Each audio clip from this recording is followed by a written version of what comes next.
My sister was the golden child who bullied me for years, so I exposed everything to her husband using old journal pages and destroyed her perfect image. My sister Helen has always been the golden child in our family, and my parents never tried to hide it. Being the youngest, she was considered their miracle baby. My parents had spent years trying for another child after me. Despite major health risks following my birth, doctors advised my mom not to get pregnant again. They told my parents to give up hope of growing their family. But 5 years later, my mom beat the odds and got pregnant again. That moment felt like a miracle to my dad, who was over the moon about having another child. From that point on, Helen's miracle label shaped everything about her childhood and how she was treated. My parents always gave her the best of everything, treating her like royalty. Every one of her milestones and achievements was met with celebration and applause, constantly reinforcing her special place in the family. Their favoritism wasn't hidden. It was loud and obvious. Everyone knew it, especially me. Helen clearly held a higher, more treasured spot in their hearts. Now don't get me wrong, my parents did take care of me. I had everything I needed, but the way they treated me always felt like an afterthought. Take school events, for example. If Helen and I both had something going on the same day, they would always go to hers. They'd say, "She's the youngest, she needs us more," like my accomplishments and needs mattered less. There are stacks of photo albums filled with pictures of Helen, organized, labeled, cherished. My parents still look through them with pride. But me, they don't even have one album. They claim my baby pictures were lost in a storm. I just wish they'd saved a few. I would have liked to see what I looked like growing up. It's tough not to feel like an afterthought when your own childhood memories don't exist the way your siblings do. As we grew up, Helen's problems were always dealt with right away, no matter how small. If I ever needed anything or voiced a concern, my dad would call me spoiled. If I was nervous to try something new or talk to people, my mom would scold me for being dramatic and tell me to be confident like Helen. My parents made it crystal clear. My feelings were secondary to hers. Then came the blame. If Helen messed up, I was somehow responsible. They'd say, "You're the older one, you should have taught her better." It didn't matter that I had nothing to do with it. Because I was born first, I was always the one at fault. That unfairness made my position in the family even more painful. Always second best, always blamed, always in Helen's shadow. Helen didn't make things any easier. She knew she was the favorite and used it to her advantage every chance she got. She'd manipulate situations to get what she wanted, especially when we argued. She would take my stuff without asking. Clothes, makeup, anything she wanted. If I dared to speak up, she'd run to our parents crying, accusing me of being selfish. And without fail, I'd get scolded and guilted into giving in. It was always the same story. I was the bad one, the one who needed to be more generous. But Helen never shared anything. She was super protective of her belongings and her space. For years we shared a room, and she guarded her side like a hawk. Even after we got our own rooms, she kept that same energy. Her stuff was off limits, but mine was fair game. That double standard wore me down. It chipped away at my self-worth. Helen had a way of twisting everything in her favor, and with my parents always backing her up, I felt like I was alone. No matter what I did, I was always the one who messed up. And no matter what she did, she was always the one they defended. Because of my sister and my parents' actions, I fell into a deep depression. My self-esteem slowly crumbled, and I developed serious self-image issues during my teenage years. The anxiety was relentless,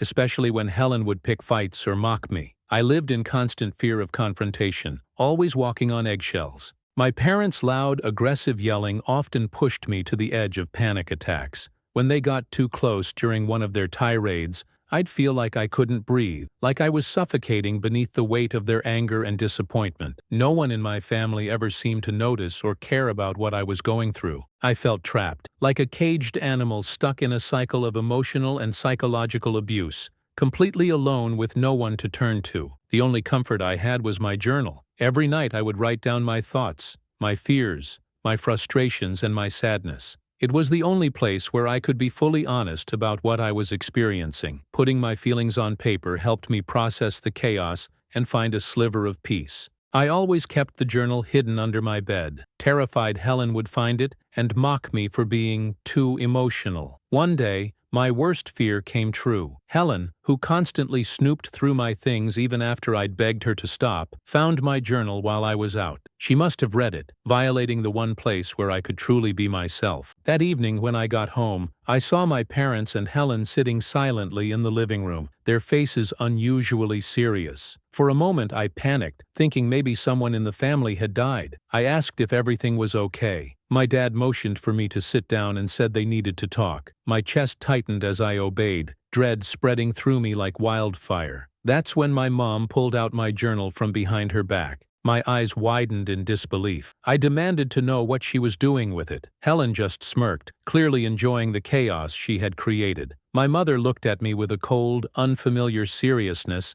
and asked if what I had written reflected my true feelings. I felt like the air had been sucked out of the room. That journal had been my safe space, the only place where I could process everything they put me through. Now, all my most private thoughts had been exposed to the very people who caused them. I could feel a panic attack building in my chest. Still, I tried to stay calm. I answered quietly that yes, everything in the journal was real, and they had no right to read it. My dad shook his head and said that if what I wrote was true, then they had serious concerns about me. I stared at him, confused. He went on to say that, based on my journal, they thought I was a psychopath who needed help because of the hatred I supposedly felt toward them. I was stunned. Nowhere in my journal had I expressed hatred, only hurt. I had written about the pain their actions caused me, the neglect, the constant comparisons, and yet they were twisting my pain into something dark and dangerous. My parents began accusing me of being disturbed for writing such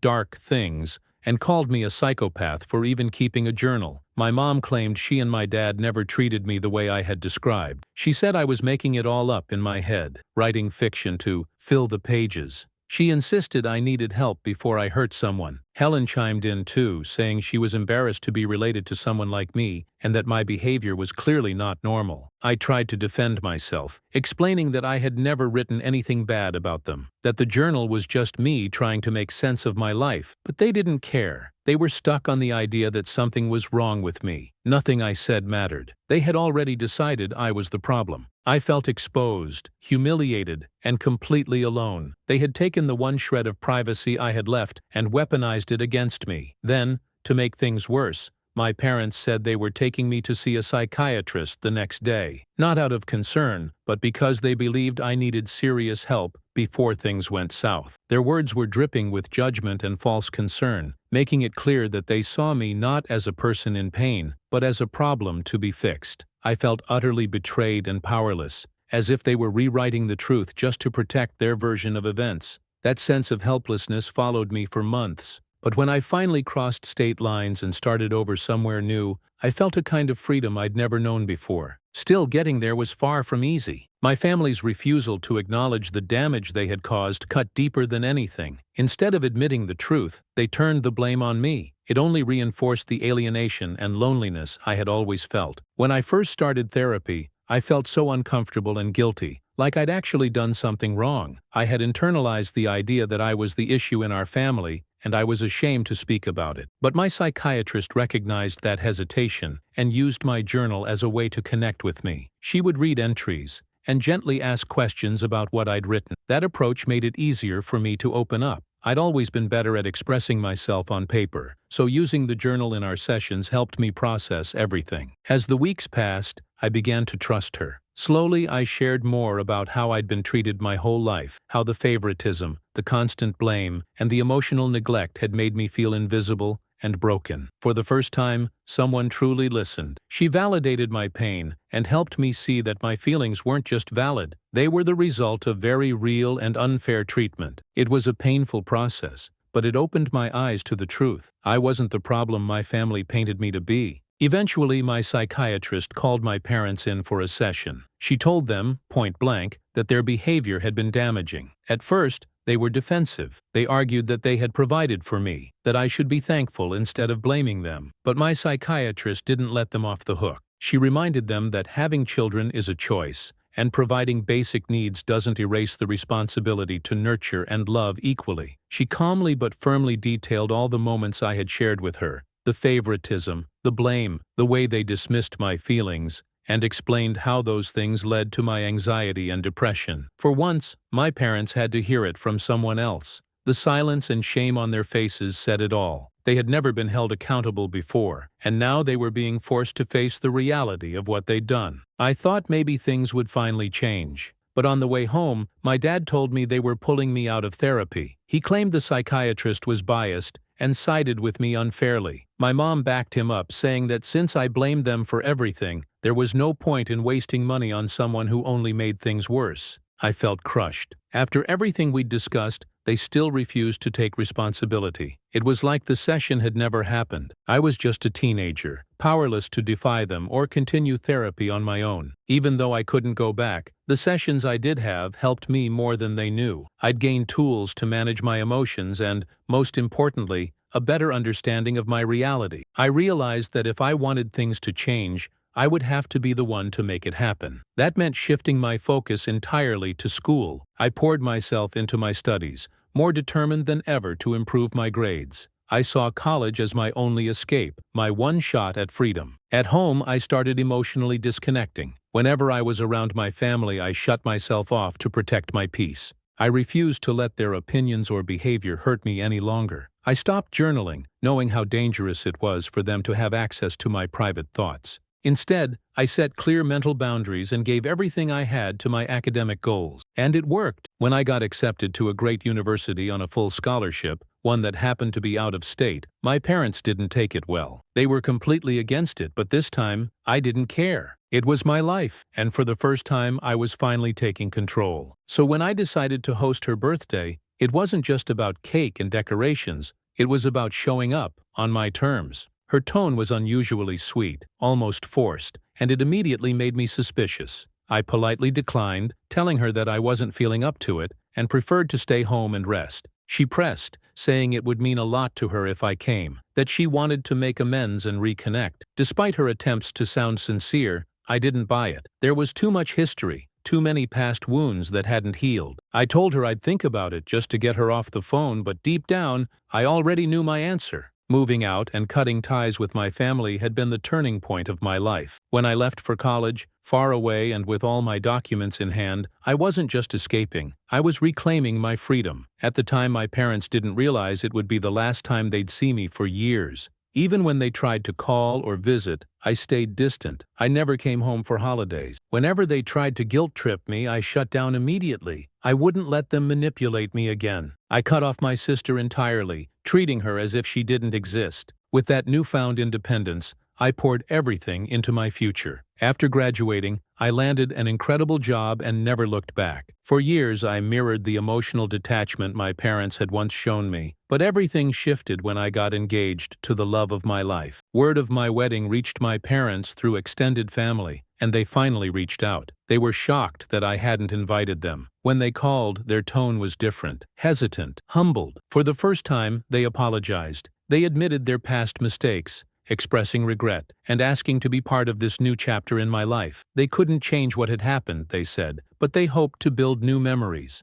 especially now that I was starting a family. Their apology stirred up a storm of emotions, but after some reflection, I chose to let go of my grudge. I invited them to the wedding. They asked if Helen could come too, but I stood firm in my refusal. To their credit, they didn't argue. At the wedding, my parents were genuinely happy for me. They smiled, laughed, and celebrated with us. Looking back, I don't regret including them. It felt like the right thing to do. Since then, I've made the effort to visit them occasionally, mostly for dinner or simple catch-ups. During these visits, I can't always avoid Helen. She still tries to get under my skin, throwing subtle jabs about my marriage or family, but I don't let her get away with it. I call her out, making sure she knows her behavior won't be tolerated. Her bitterness only seems to have grown, especially after finding out that I have a great relationship with my in-laws, unlike her own. Apparently, her husband's family never fully accepted her, and that rejection still stings. Now she uses passive-aggressive comments about my life as a way to vent her own dissatisfaction. My father has noticed her behavior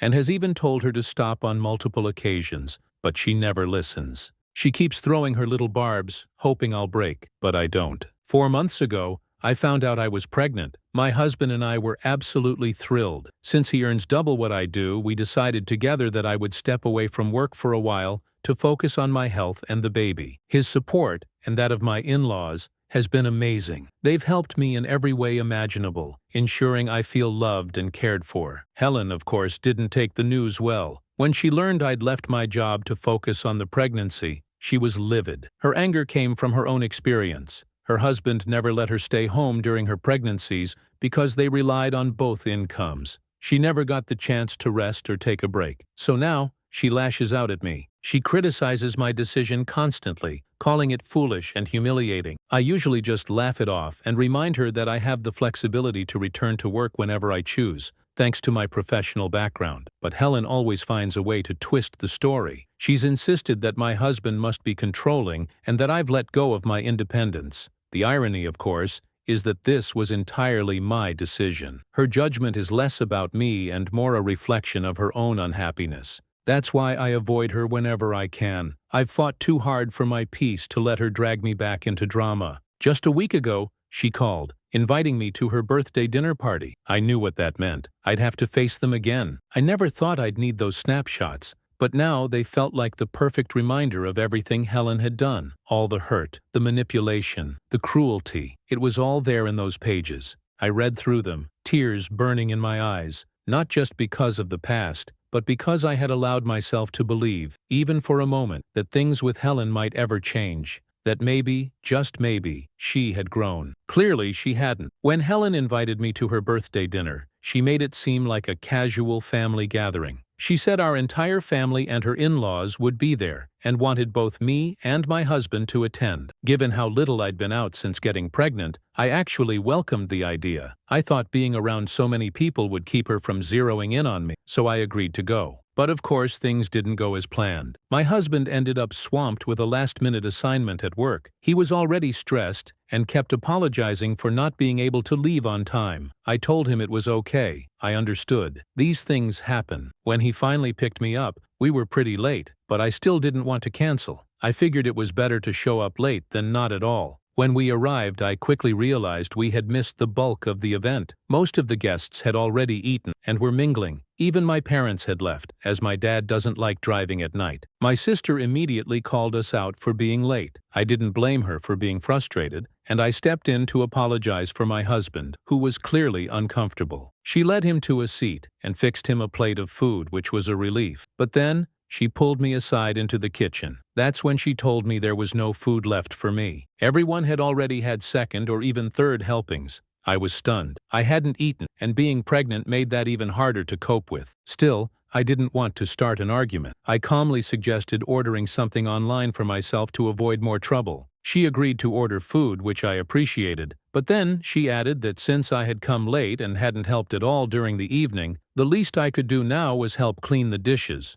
I was shocked. I let out a dry laugh and told her I hadn't expected to be asked to work just because I was invited to a dinner, especially not while pregnant and unfed. Her reaction was instant and furious. In a sharp, quiet voice, she snapped that I was her sister and should be helping, especially since she had cooked everything herself. She even mentioned that our mother had helped serve guests, so I should pitch in too. She said her husband never helped in the kitchen, so she needed me. I reminded her that if she felt so overwhelmed, she probably shouldn't have invited such a large group of people. That hit a nerve. She hissed that I'd never understand her situation, and that I should just shut my mouth and help. Then she hit me with a cruel jab. She said now that I was pregnant, I was basically just a pathetic waitress for my husband anyway, so helping her with the dishes shouldn't be a big deal. Her words were so vicious they stunned me. Already hungry, tired, and emotionally raw, I felt the tears well up, but I refused to let her see me break. I turned and walked straight into one of her guest bedrooms,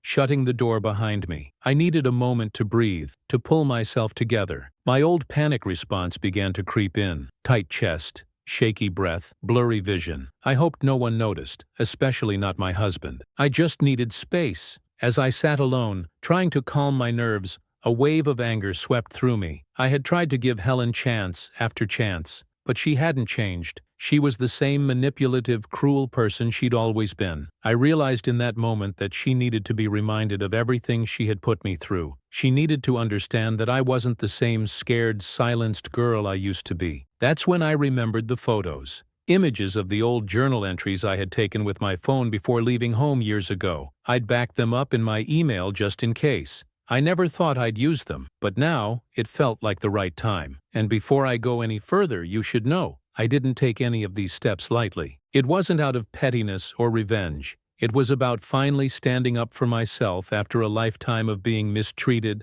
gaslighted, and silenced. That night, after Helen's cruel behavior pushed me to my breaking point, I went back through all the photos I'd saved of my old journal entries, pages filled with years of pain, betrayal, and emotional abuse. Those pages held every memory Helen tried to erase and every humiliation I had buried. And I made a decision. Before my husband and I left her house, I sent those photos to her husband, Bill, the one person I knew Helen was genuinely afraid of. My parents would never hold her accountable, but Bill, he might finally make her face the consequences. I wrote him a long, heartfelt message. I explained how Helen had bullied me for years, manipulated situations, and constantly made me feel worthless. I told him about the dinner party, how she invited me only to demean me and make me clean up after everyone, all while I was hungry and pregnant. I pointed out how her resentment towards me seemed to come from jealousy, because I had what she didn't, a supportive, loving partner. I wanted him to understand the truth about her, and how her behavior wasn't just a one-off. This was a pattern, deeply rooted in our family history. As you might expect, it didn't go over quietly. Bill was furious.